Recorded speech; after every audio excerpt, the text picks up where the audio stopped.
What's up, everybody? Welcome to the Good Wolf Project. I'm your host, Jerry Scarlato, and today's conversation is with Marc Paisant. Marc is a former D1 athlete, a current coach and trainer, and also the host of the 6 a.m. Run podcast. Marc and I have a conversation about his transition from D1 athlete to not doing anything physical for 10 years and gaining 100 pounds to then having to do the work, the physical and mental work to get that weight off and keep that weight off. He talks about having to do a lot of mental work during his early 20s as well. Whenever he was doing no physical activity, he focused a lot on his mental health. But then once he was focusing on his physical activity, he was not focusing on his mental health, because what he assumed was, and this is important because a lot of people assume this, is that once he reached his fitness level that he wanted, then all of his mental doubts and questions and worries and concerns would go away. Suddenly, he would think about himself differently. Suddenly, he would have confidence.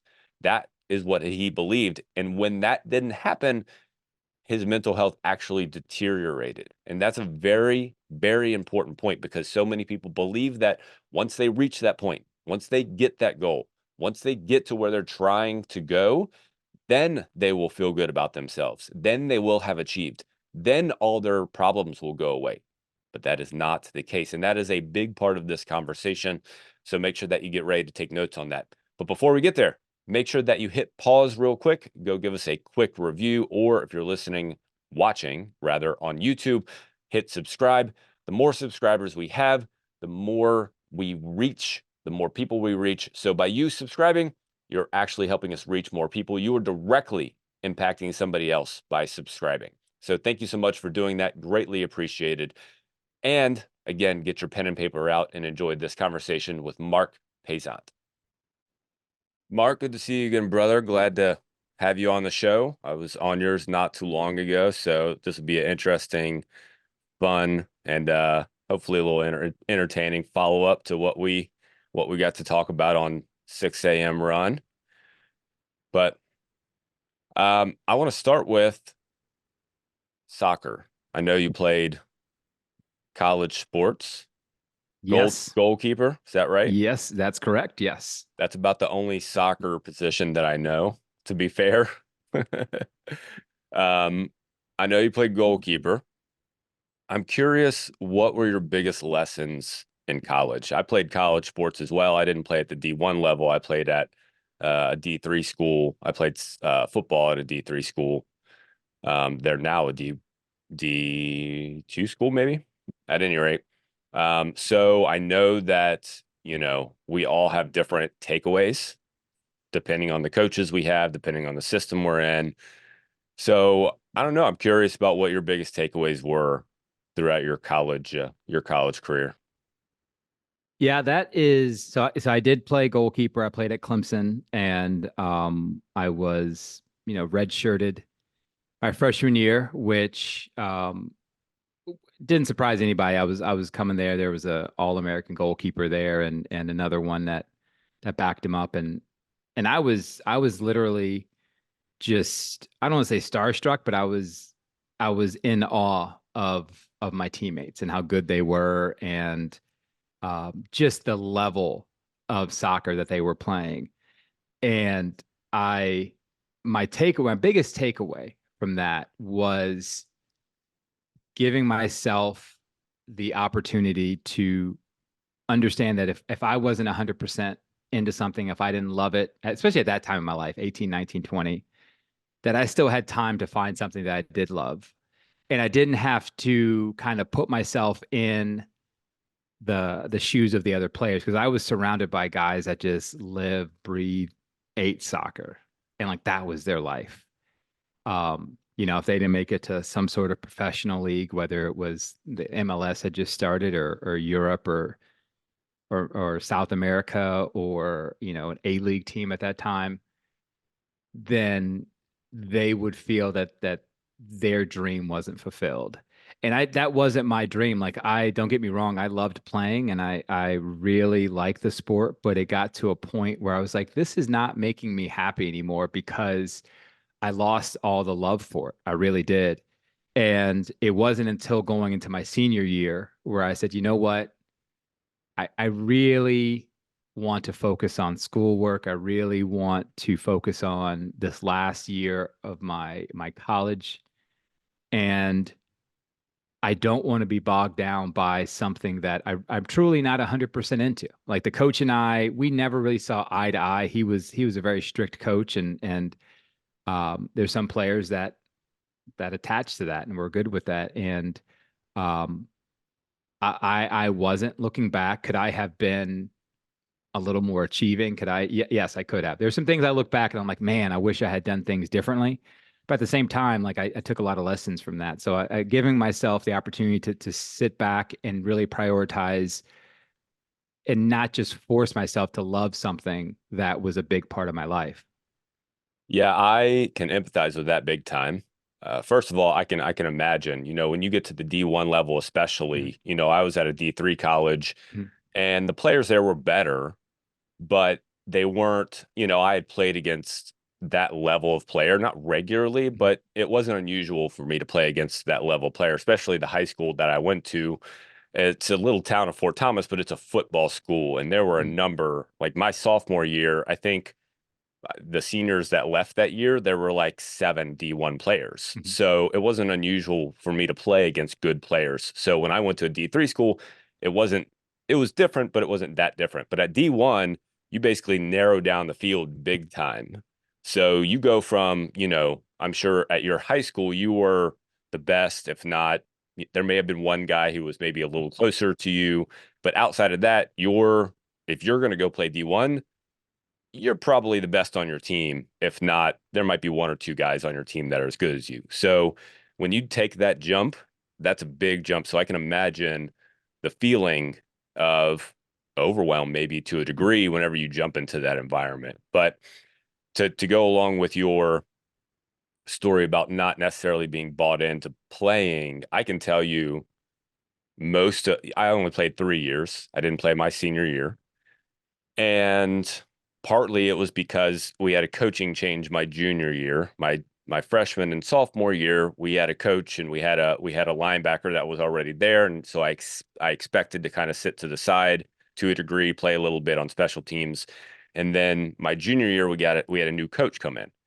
And he basically just changed his whole recruiting pattern, brought all new people in, and basically started rebuilding the team immediately. So it immediately, I already wasn't bought into playing. I was there. My dad was happy that I was playing. I was probably doing it a lot for him, to be totally honest. And so once that happened, I'm like, I, you know, it basically convinced me to not play my last year. So I can totally empathize with what you feel. If you're not bought in, it takes a lot of time. At the D3 level, it's a lot of time. At the D1 level, it's a job that you're Mhm. basically bought into, right? So I can totally empathize with what you're saying. It really was a job, and you're absolutely correct. Like the high school team and the club teams I played on, my high school team was ranked number one in the country for it's like 17 weeks my senior year. And, it was my brother and I were on the team, and we were the two best players, and we were getting looked at by plenty of schools, and there was articles written on us. And for 2 years in a row, I was, probably the best goalkeeper, if not top two in the state of Georgia. My club team was going to regionals. We were winning state so it was, you're absolutely right. Like, and it wasn't because we didn't deserve it. Like we worked hard and we were good, and I was really good, but it I wasn't built for like that competitive nature with every part of my life. Like I didn't want to get out of practice and like then compete in something else in life. Like I wanted to go and be good and compete with myself and try to do the best I could. Um, but I left soccer on the field. Like I left it there and I compartmentalized really well. And I remember, after my freshman year, I went over to a guy that I was looking to be roommates with the next year. And we both said to each other, like, we don't want to live with soccer guys. Like, whatever we do, like, we can live together. Like, we're both soccer guys. That's fine. But we cannot live with soccer guys. Like, we don't want any soccer in the apartment, in the condo, wherever. And that's why we're still like great friends. I'm going to see him in a couple weeks. Like, we're still great friends to this day because we knew what soccer was to us. Soccer was a game, it was a sport, it was something that we wanted to excel at. But at the same time, once we left that field, it's like we have to decompress. We have to. Yeah, most definitely. I'm curious, did you have any other, a year or two down the road, did you have any different feelings about it? I ask because, even though I wasn't totally bought into playing college football, when I was done, I I there was a year, probably a 2-year time frame where I felt in flux because I had spent so much time playing sports, and a lot of my who I was attached to playing sports. So once that was gone, even though I didn't necessarily want to do it, I wasn't bought in during college. I made the choice to even forego my last year. I still had this period where I didn't feel, I just felt different. Even though I was moving on, I was working in a gym at the time and started to kind of get into training, but I still felt, I don't know, I just had a flux period for a couple of years. I'm curious if you had that same thing, even though you didn't, you actively stepped out. I didn't at all. Like literally, I went as far away from sports as I could. I Wow. went to, and the thing that I realized later in life is that my entire fitness and how I took care of my body was attached to sports, whether that was soccer or basketball, because I played both in high school. And you had the conditioning sessions, you had the 6 a.m. Workouts, you had the two-a-days, you had the strength, all that stuff. And it was so I never really did much outside of my teams because we were playing a sport year round, sometimes two sports at a time. And once I made that decision that I was walking away, I went and got a job at a local movie theater. I upped the amount of hours I was taking for school, and I went into summer school. I basically went all into school and work, and I did nothing for fitness, nothing. And I didn't, I went to half of a soccer game my senior year. Um, I literally went in there. I met some of the parents that remembered me. I said hi to them, and I left at halftime. Like no part of me wanted to be anywhere near sports. I went to a couple football games and a couple basketball games, but other than that, like I did a complete 180 when it came to sports. Um, once I graduated and started getting into the real world and I started to watch it a little bit more and remember what it was like to play. Um, but it wasn't until recently that I really got back into the sport and started to love it and help the youth around me and really get into to women's soccer and help them on that side because both of my daughters play it and one is a goalkeeper. So it's like once I saw them like start to play it and love it, like everything started like flooding back to me. So and that's why I'm so involved in it now. Very cool. It's almost like the time off gave you enough time to kind of build up that passion again Yes, once your kids kind of got into it and it everything. did. So Yep. that worked out well. I'm curious then, so you stepped away from fitness. Essentially your fitness was dropped to the wayside It was because like zero. It was it was zero. it was zero, which is insane considering who you are now, right?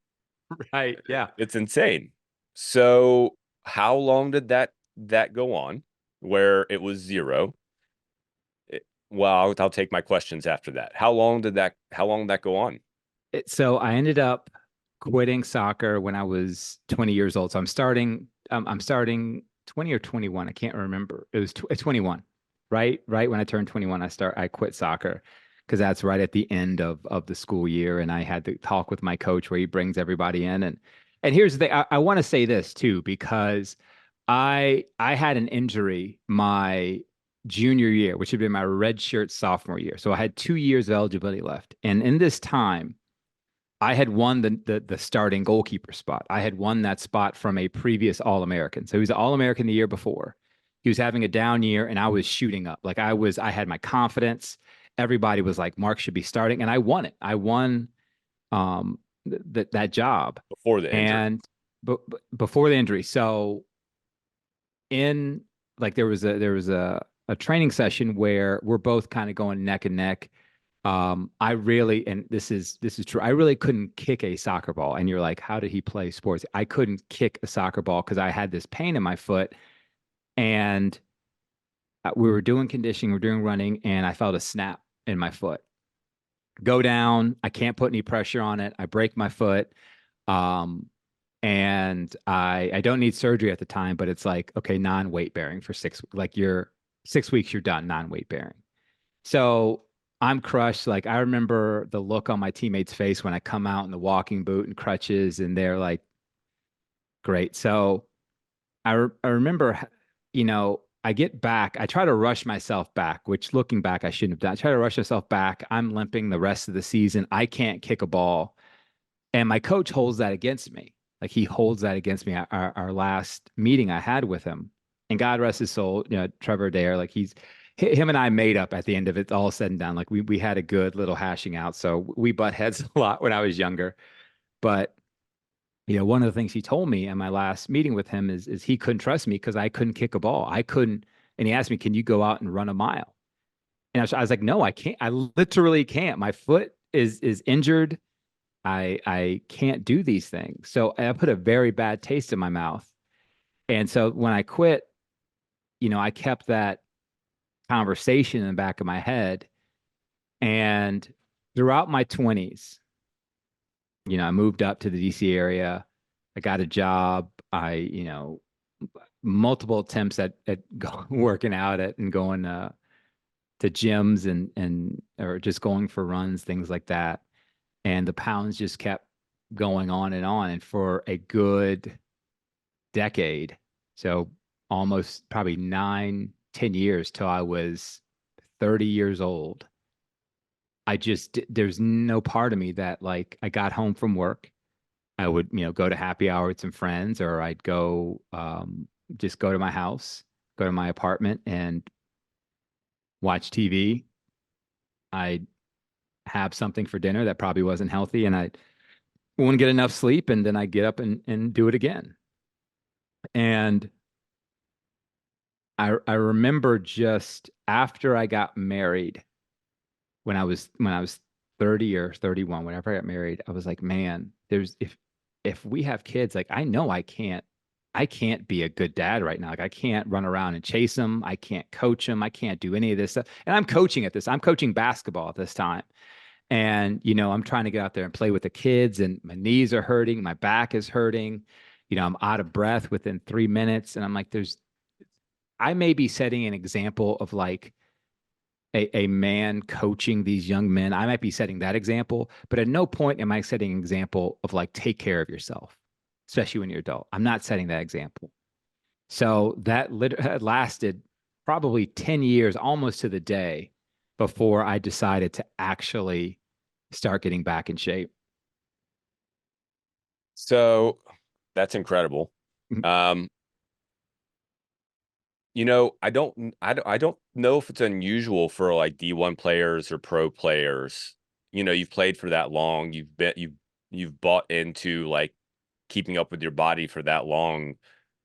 I think it's somewhat normal for that to happen where you just drop off and you're like, I'm not doing a damn thing when it comes to being physical for a long time. And maybe a lot of them, they just, they tell themselves, I'm gonna stay away for a year, and then they Mhm. try and get back into it and it just never happens. So do you think that there was some sort of mental block there where you're just like, I'm just stepping away and my fit, like, I don't want to be physical. I don't want to deal with it for a while. And then it just got to a point where you just didn't, it just became a cycle. It definitely was, and it was also I didn't know that discipline. I didn't understand that discipline of me holding myself Yeah. accountable. Like I always had coaches to do that. I always had a fitness trainer to do that. I always had someone that said, "Okay, hey, well, we have this tournament in 3 months. We're gonna go 2-a-days, and we're gonna go train and run." And I hated running. I hated conditioning. Um, and I don't use the hate word that often. Like I didn't like it. If there was some way I could get out of it, I would, whether that was a sprained ankle, blisters, anything to do to get out of training, I would. And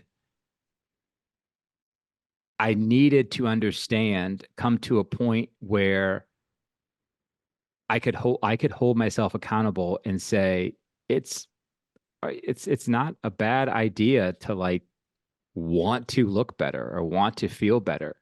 And I think I was going down a a really deep dark hole when it came to my physical fitness. My mental, I for my 20s, my early 30s, I was constantly working on trying to become a better person. Like I was getting into mental health. I was making sure that my deepest, darkest parts of life, I was talking to somebody about it. I was trying anything I could to make sure that I was here the next day mentally. But physically, I was like, this is too hard. This is too, I don't want to go for these runs. I don't want to go to the gym. I don't want to, they make my size. I might as well, I'm cool the way I am.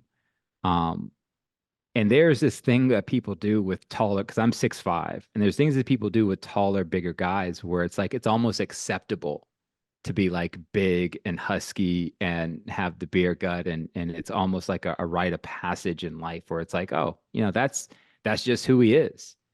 Um, and I can't tell you how many times people told me, oh, you wear it well. Like when it came to my weight, whether that was 260, 280, 300, 310, like, oh, you wear it well. It's like my ankles hurt, my knees hurt, my back hurts.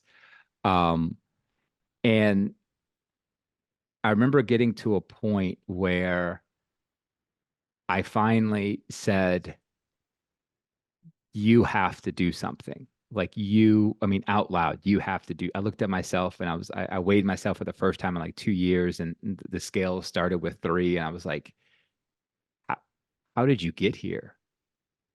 And I could answer the question. It's not like a philosophical question. We're like, I don't know. How did I get? It's like I know exactly how is it Chinese food and beer and late nights and all that stuff. I knew I got there. And it was really little changes where it's like, okay, first I'm gonna limit the amount of food I have after 7 o'clock. Okay, that's done. All right, now I'm going to, limit the amount of sugar that I have. I'm gonna take away my sugar. Okay.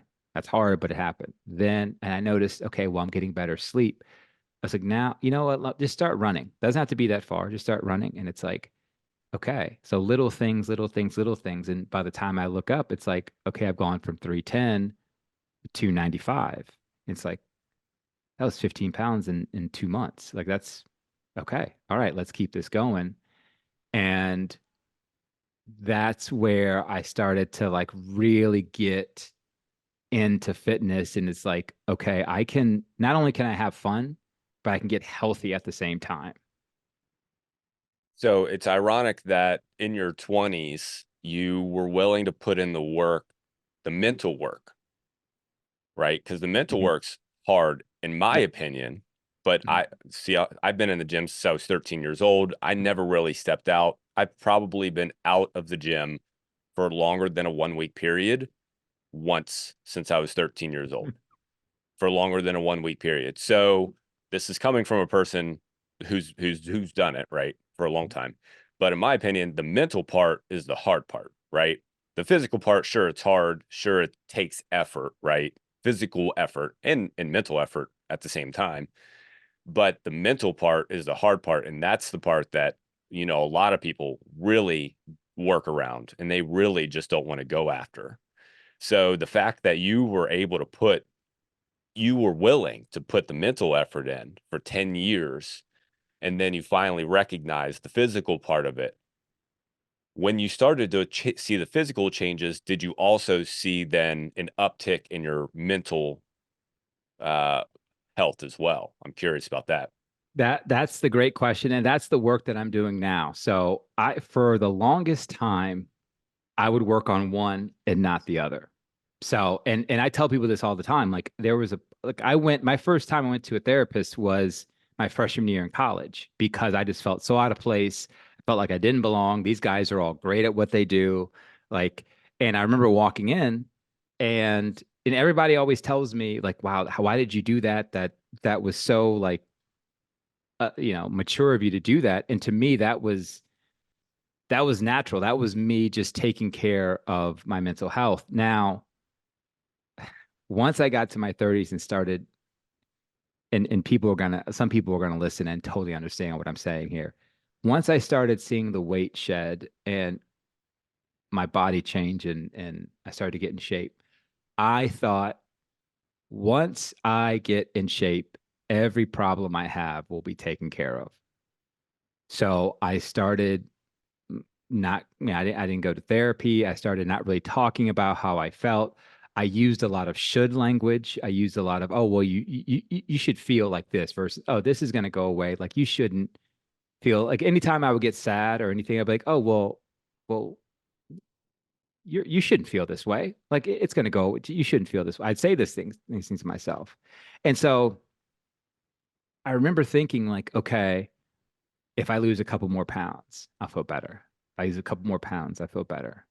And it got to a point where like everyone was like, "Is Mark okay?" Because I got almost back down to 200. Like I lost over, and at one point I lost over 100 pounds, and it wasn't the last few pounds was not the healthy way of doing it. It was me starving myself, me overexerting myself, which caused me to to actually break my foot again on a run because I was just overdoing it. And this led me to one conversation I had with a therapist that I love to death, Dr. Nibler, who is in Virginia.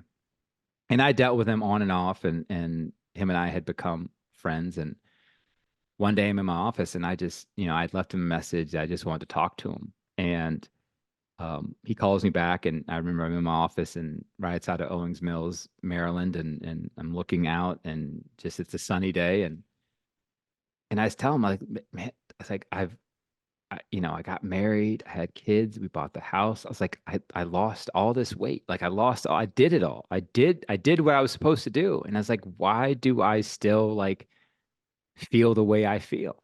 And his response, and he asked me out just bluntly, like, did you think when you got in shape, every issue in your head would go away? And I was like, yes, that's why I did. That's half the reason I did it. I thought everything would just like vanish. And he said, no, that's not how it works. Like you have to be intentional with both of them. You have to use them together. And that's kind of started my journey. And this is back when I was in my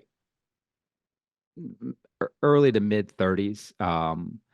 And I started doing some research because this kind of opened my eyes. I started doing some research about the mental health of people who have lost weight, gotten in shape. And it turns out where there is that thought where it's like, all I have to do is like slim down and I'll be fine. It's like, well, do you think your brain changes because you you lose weight or your feelings change? No. So now, it's such a good question. Now the work I do is literally combining like going into the gym as my stress relief or going for a run to lean into an issue, not to run away from it. Making sure that if I want a day off from the gym, I take it, but it doesn't become a habit. It doesn't become, oh, well, I'll take today off because I'm really tired. And then tomorrow hits and it's like, well, I'm still tired today. It's like, no, you still, like, there's still that accountability. It's not me just letting myself off the hook. It's me being gentle yet disciplined when I do my self-talk and when I, keep myself accountable. The ultimate, that's the ultimate, I would say, roadblock for many people is that maybe not roadblock is the right term, but not only in weight loss, that's in finances as well, that's in business as well, that's in so many areas. Once I hit this level, then all my problems will go away. Once I reach certain level of success, once I reach, like you said, weight loss, once I have this level of bench press, whatever your thing is that you're shooting for, all my problems go away. I'll feel better about myself. I'll be more confident. I'll have more courage. All of a sudden, all of these things are going to show up. So I again totally empathize with that because having gone through a certain changes, trying to get stronger, trying to get bigger, trying to lose some weight, trying to so on and so forth, you think that once you show up, then things will change. But damned if damned if the body doesn't work that way. It Like does you not. said, that it certainly it becomes healthier when you lose weight. There's no doubt about that. Certainly the brain becomes healthier to some degree, but that doesn't mean that your thoughts change. It doesn't mean that your emotions change. It doesn't mean that your regular way of thinking changes. So you have to be doing double work is necessary as you go on a journey because you have to become a different person. And that, for a lot of people, starts by not judging your actions. Mhm. Like for you, what you're talking about, which is a beautiful example, you have standards that you have for yourself. I'll miss one day, but I will not start a new habit by missing 2 days in a row. But you will not judge Right. that act, right? And that's the goal. But so many people judge their acts through shoulds and so on and so forth. I need to do this. I should do that. Why am I like this? So I'm curious, what are some of the other what are some what's a strategy that you've been able to use that has helped you be able to overcome those judgmental thoughts that pop up? Because here's the thing. Here's the other thing is the work never stops either, Right. Right. right? It's again, you don't just show up in your mind either. Not all of a sudden you show up and your mind's clear and everything's good and everything stops. The work happens regularly. It gets easy for some time, and then something happens, and then it gets a little harder, and then it gets easier, and then it gets a little harder. But I'm curious what's helped you be able to not succumb to those judgmental thoughts. The biggest thing to that is the first thing I had to do, and this took a lot of work, is forgive the person I was before. And what I mean by that is I used to hold on to this, man, I wish I was this person. Man, I wish I didn't do this when I was, man, I wish I didn't, spend this money or buy this thing when I was this age. And it would take up a lot of energy, like a lot of energy. Like regardless if I was going for a run, regardless if it was a rest day, regardless if I was gonna, had a 12-hour day at work I need to get done, whatever it was, I'd always find a way to like blame my old self for something I was doing. And it hit me one day, and I don't want to take all the credit. Again, this is through like a lot of, you know, cognitive behavior therapy and all that stuff. But it hit me one day where it's like, I would not be the person I am today unless I was that person I was back then. And I think a lot of people don't understand that, or not enough people understand that, because there's always that like icebreaker question when you get around a bunch of new people or you get to a new um group or whatever, and sometimes it comes like, hey, if you could go back in time, like who would you meet, or blah blah, or if you go back in time, what's one thing you would change, or blah blah blah. And I think true maturity happens when you can answer that question and say, I wouldn't change anything about myself. I wouldn't change anything, because all those experiences made me the person I am today.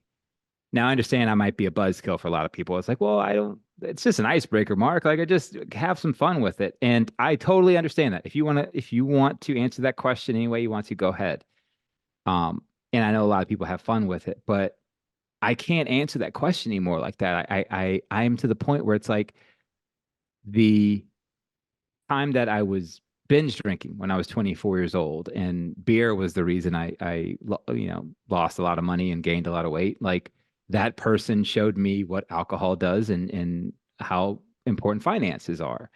When I almost got a DUI when I was 22 years old, and the cop was nice enough to say, you live right there, go home. Like, that showed me the importance of actually making the correct decisions in life, and how that could have affected me for the rest of my life. So the first part of that question is literally forgiving the person I was back then.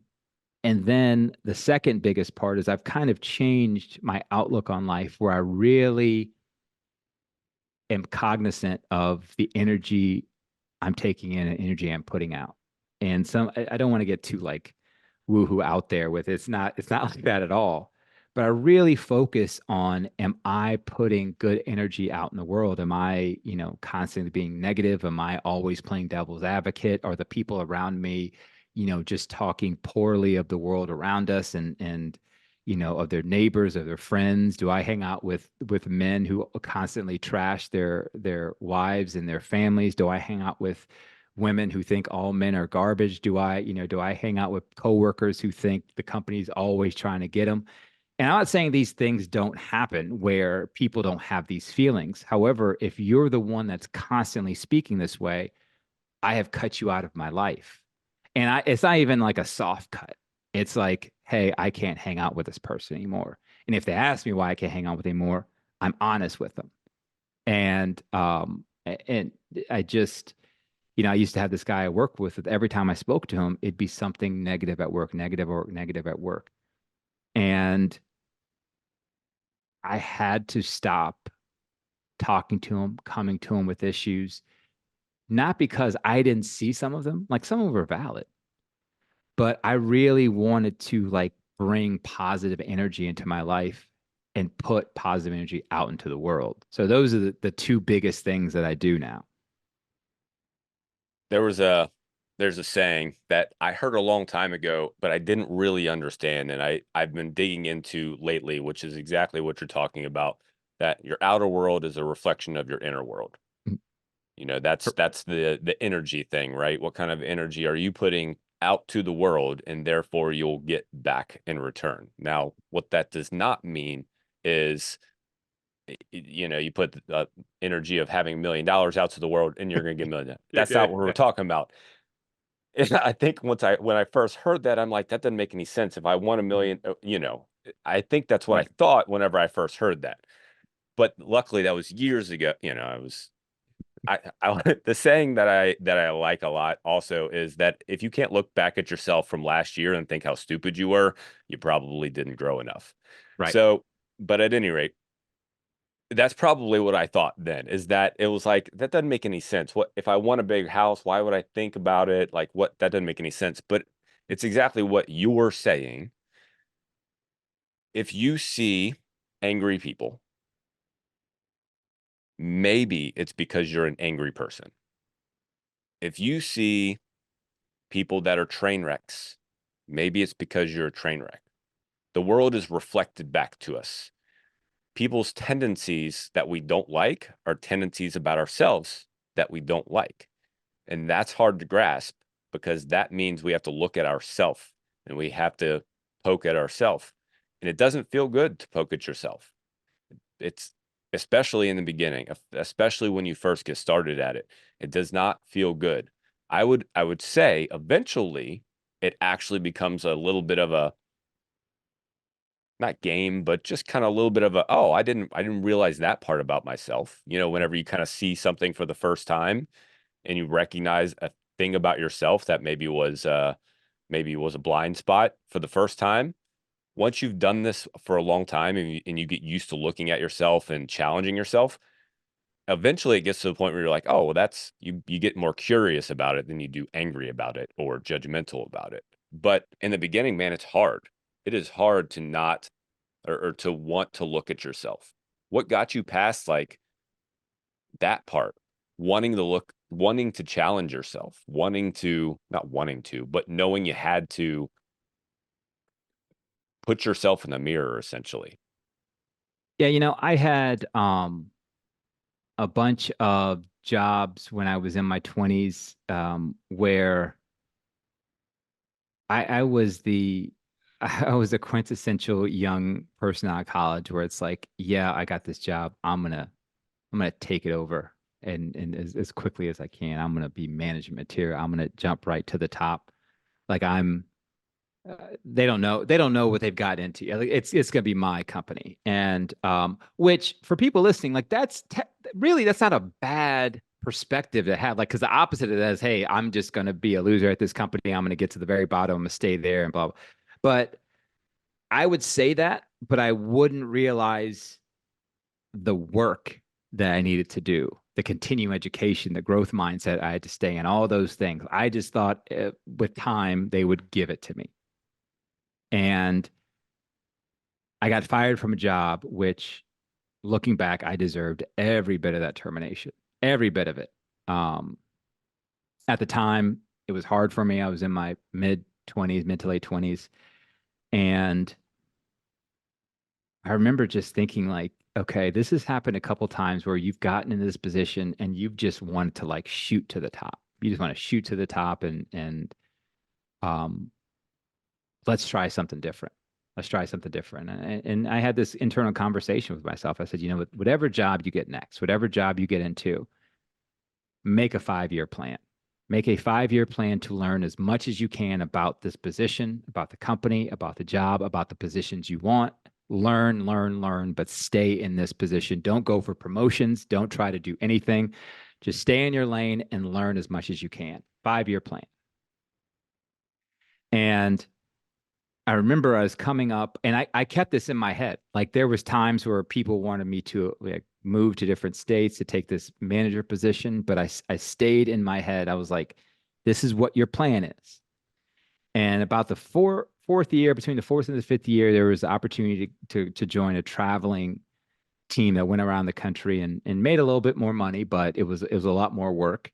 And I said, this is opportunity. This is take this. Like it's still within your plan. And I remember I really started to learn hard work and discipline there because I wasn't focused on like shooting to the top. And then from there, I got my first ever promotion, organic promotion right at like the 5 year mark. It couldn't have happened any better. And I told myself, you're on to something. You're literally on to something because it taught me two things. The first thing it taught me is kind of what I've already talked about. It's like, stay in that growth mindset. Just because you're not getting a different job like doesn't mean you can't shadow people or have mentors or be a mentor, things like that. Just because your title doesn't have supervisor, manager, CEO, director, whatever on it does not mean you can't be a leader. Like you definitely can be a leader. And secondly, I understood that I could control what I could control. Like I can't go out and make somebody give me a job. I can't go out and make a company create a position for me. But what I can do is I can wake up every morning, take care of my customer, take care of my job, make sure I'm the best version of myself. And then whatever else happens, happens. I can't control it. I can control me. So those are the two biggest things I learned in that 5 year stretch where I wasn't putting as much pressure on myself to be a director, a senior vice president, a regional man. I wasn't doing that. I was like, just learn, just sit here and learn and control what you can control. Well, and ironically, that's also very much another example of your outer world is a reflection of your inner world because you Mhm. were being intentional about it. Mhm. You were being intentional about your actions. You were being intentional about the plan, the process, what you were doing, taking promotions, not taking promotions, knowing when the time came. You were being intentional about it. And essentially, the plan that you came up with in the beginning came to fruition to a degree, right?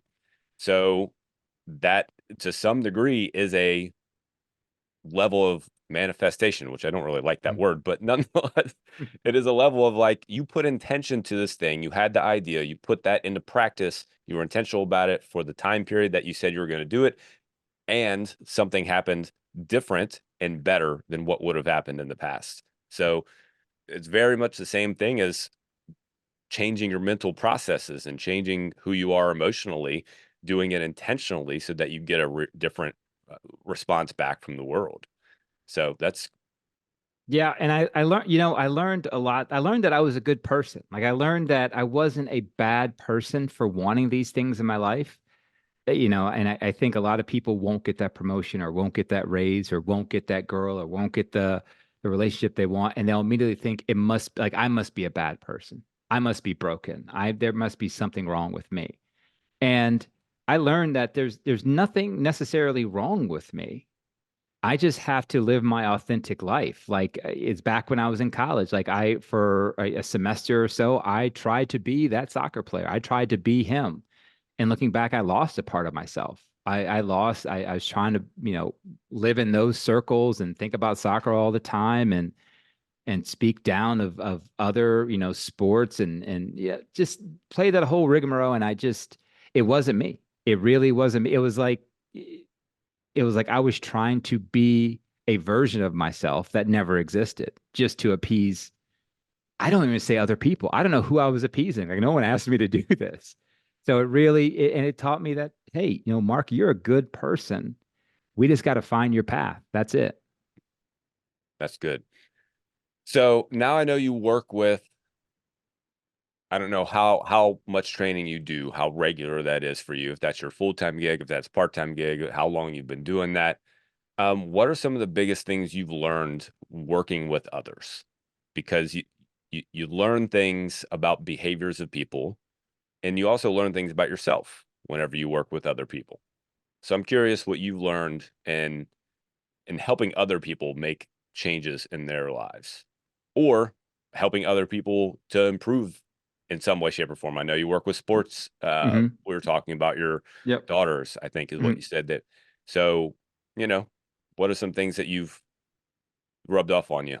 So yeah, so my regular job, my 9 to 5 is the in the insurance and consulting world. So I do that, and my side gigs, as you know, is podcast host and then personal trainer slash private soccer coach. So I've kind of found my niche when it comes to training young kids in soccer. And I've trained basketball before.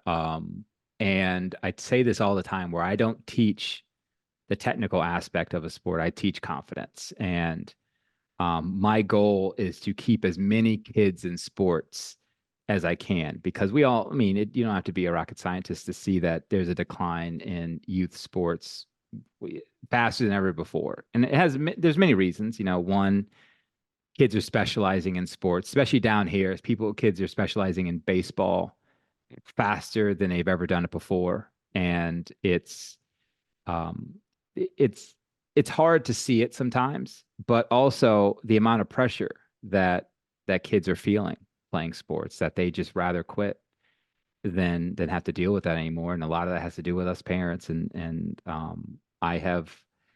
I've done a lot of soul searching when it comes to how I teach and talk to my girls about sports. But I really find something that resonates with each player that I deal with. And you have some that work extremely hard. Like you have some I have a couple girls right now that I've never seen such hard workers in my life. And a lot of coaches would kind of take that and run with it. But my job is to tell them to slow down. Like that's my job. My job is to tell you, hey, you're doing too much, you're going too fast. Like uh, there has to be a time where you don't go 1,000%. Then you have others that you see there's kind of that not lazy, but close to lazy mentality. And you have to tell yourself, well, I'm not the first coach to see this.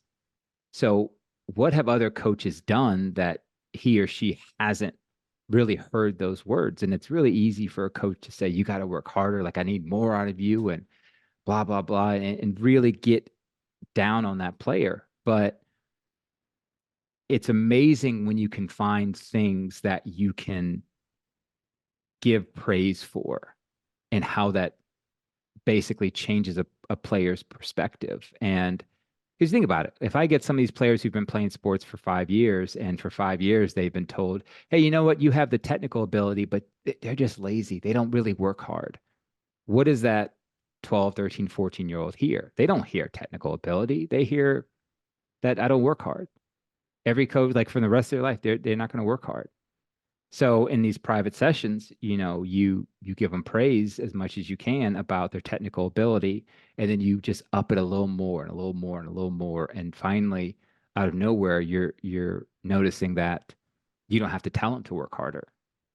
But it all comes with my ability to look back, and it's never about me. It's never about, oh, Mark is a great coach or Mark is a Mark got so much out of my child, Mark, blah, blah. No, your child did the work. Like your child did the work. I'm sitting here feeding balls to them, throwing balls in the air, making them do, drills, things like that. However, your child is the one that did the work. And it'll always be like that. It'll always and never be like it's hard. I will listen, I'll take compliments, but it's hard for me to sit there and be like, yeah, I'm the one that made that person do that. No, they did all the work. I'm just the vessel they used to get from point A to point B. They showed up, they put in the work, they listened because you have to have those honest conversations. You have to tell them, hey, this was a great session. And you also have to tell them, hey, listen, this is what we're going to do next time because we weren't 1,000% here this time. And if you do it with empathy and love and you do it from a place that like you really care about this person, yeah, there's money involved and yeah, I get compensated. But if you do it from that where I don't care what happens, I'm just going to get the money, I think that will show up later down the line. I think that'll show up later. But if you do it from a place that's like, listen, this was not a good session today. It was a good session in the fact that we were both here. But other than that, it wasn't. But this makes us appreciate the good session so much more because we know what both feels like. I have never worked with somebody who every session is great. I don't even want to work with that person. Like I want to work with a person that they're just off their game. And I tell them all the time. I say, listen, you can tell me right now if you're not 100% right now, tell me because that is a fine feeling to have. And I want them to be able to tell coaches, to tell, when they're in a relationship, to tell their partner, to tell their coworker, to tell their manager, to go up to them and be like, hey, listen, today is not 100%. I'll be honest with you. I'm going to be here. I'm going to do my best, but I'll be honest with you right now. I'm not 100%. Let's have that conversation now. And that is where I've gotten the most bang out of my buck. That's good, brother. I wish more coaches could have that demeanor because we would have much longer lived athletes and athletes that would put in much better effort because you can't fault high school coaches, especially, they get paid not much. Mm-hmm. It's pittance. And I know that because I was high school strength conditioning coach for 2 years and it wasn't much. And you put in a lot of time Mm-hmm. for what you're doing. So you can't fault them. At the same time, you'd hope that they'd put themselves through some sort of development to be able to communicate, just be able to communicate with them better. That's all you need to be able to do to be able to get something out of them better and not ingrain poor habits into them or not ingrain a poor identity into them, which is exactly what you're talking about. So I love that. That's good stuff. Mark, I appreciate your time so much, brother. I appreciate this conversation again. Where can people find you? So I've made it easy and thank you again. I really, Jerry, I love having these conversations, especially when you can combine like sport and fitness and mental health, like all that stuff. Like I think more of us need to have those conversations.